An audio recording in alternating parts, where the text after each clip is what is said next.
I would dance to the tunes, jump around, make people laugh, smile when they pull my cheeks. I was like very excited, jumping around kid.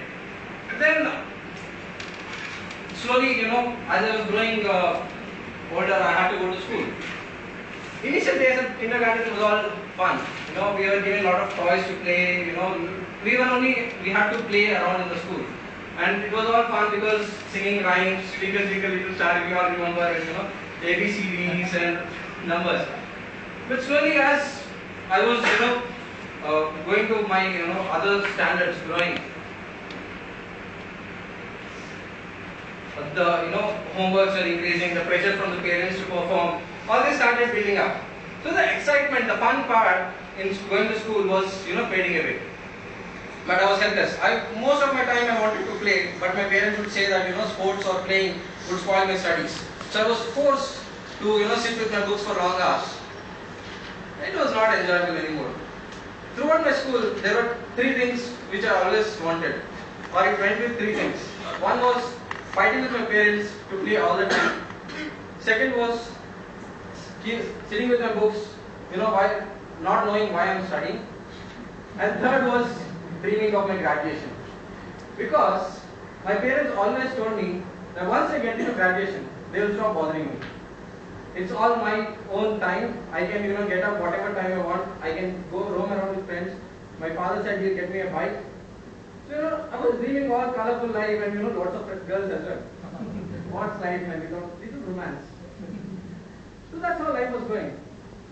And as I passed my 12th, and I was expecting to get into engineering, unfortunately, something started happening in my family. My father had a heart attack and he passed away.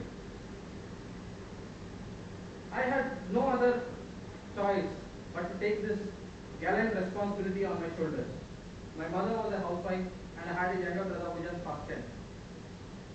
Believe me friends, it was a very difficult task.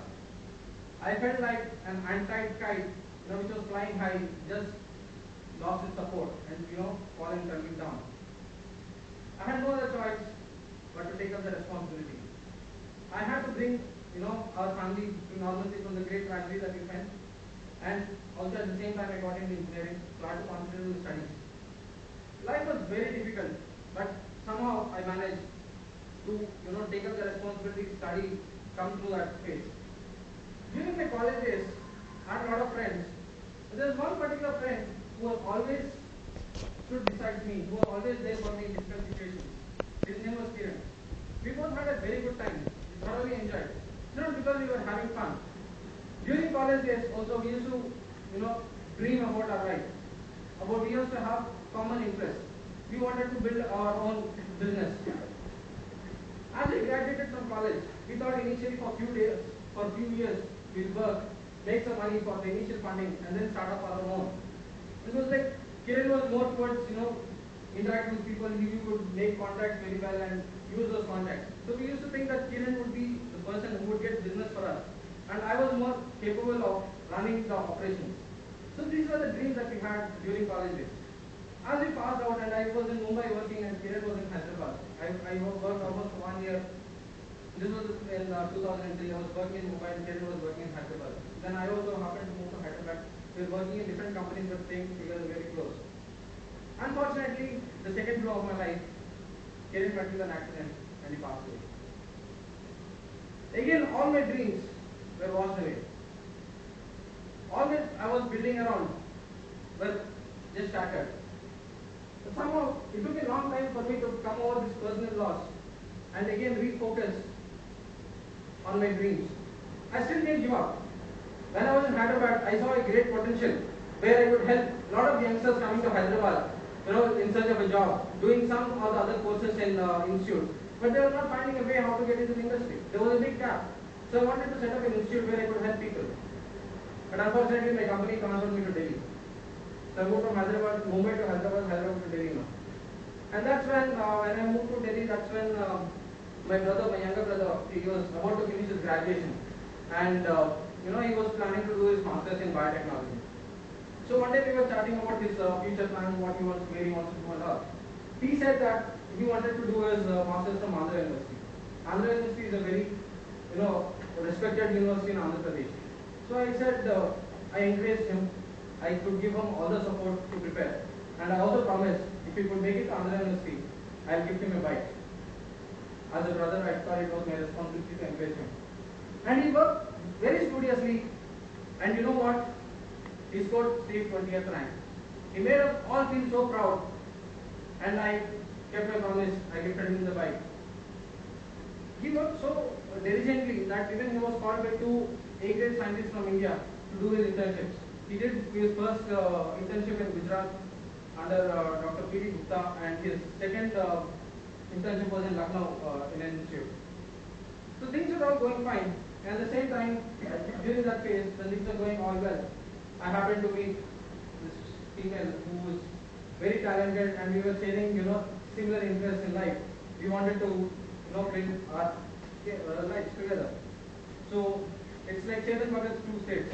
I come from Andhra and I from Chennai. So you can understand the kind of resistance that we could, face from parents. But somehow we had to, overcome that, convince our families, and we got married. And the best part, as we got married, was I got an on-site opportunity to work in New Zealand. That was a long-term assignment, so I got to take my wife along. Oh man, it was an extended honeymoon period for me in an exotic place like New Zealand. We were having the best time in New Zealand.